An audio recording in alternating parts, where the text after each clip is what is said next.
like to go a few rounds? When this is over, we'll see who is obsolete. Whatever you want to brand Crash Bandicoot N.Sane Trilogy, if it's a reboot in your mind, a remaster, a remake, it doesn't really matter. Vicarious Visions themselves call it a remaster plus, taking the original level geometry and basically rebuilding everything in the new Skylanders engine. But it doesn't matter, Crash is back, that's the most important thing for fans.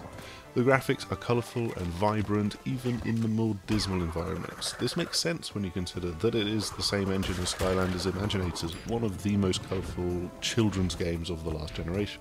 But everything that was polygonal before and simplistic is now lavished with detail befitting the current crop of consoles. Dipping into a few levels from Warped, the third game in the series, which you can see in the background here, there's so many new details and much more finery to spot. A step back to medieval times sees the level under steady rainfall where it was previously just a bit murky. Vicarious Visions have used their imagination in that regard to go, you know what, this was probably raining and horrible. While the future levels are now full of shiny reflective metal and neon lights. Having been built around the exact same level geometry as the originals, they'd play exactly the same just with these fancier graphics. There's still the amusing looking enemies that feel like they're ripped out of a 90s game, because they are. The clearly signposted attacks, the shortcuts, and everything like that. Vicarious Visions have stuck with a mantra of faithfulness, but there's still been plenty of leeway within that for them to add little details here and there. What changes they have made to the gameplay have been pretty small. They've basically standardised things across the trilogy, so all of the quirks of the originals have been maintained and preserved, right down to the little tricks that speedrunners can make use of to get through the levels as quickly as possible. But they're aware that these games might also be a stepping on point for a new generation of Crash Bandicoot fans.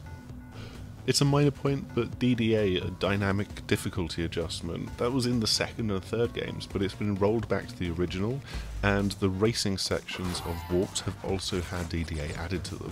The difficulty isn't diminished if you're good at the game, but if you really get stuck, the game will give you a bit of a helping hand with more fruit, maybe a mask or something like that.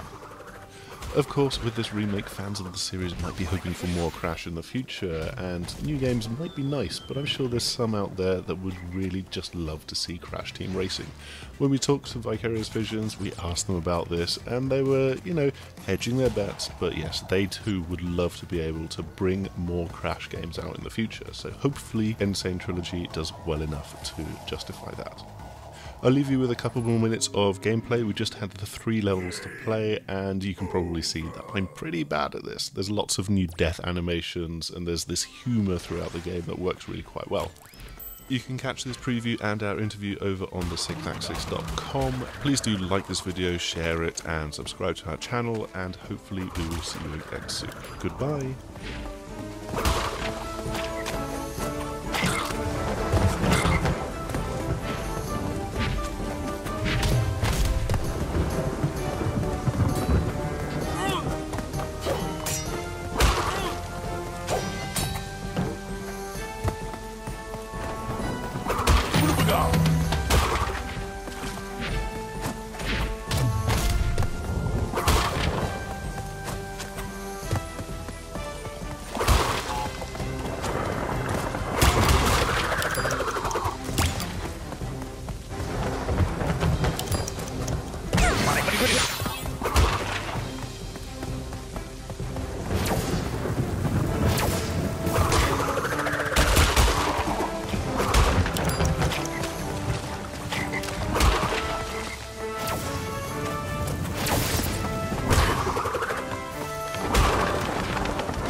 Bandicoot.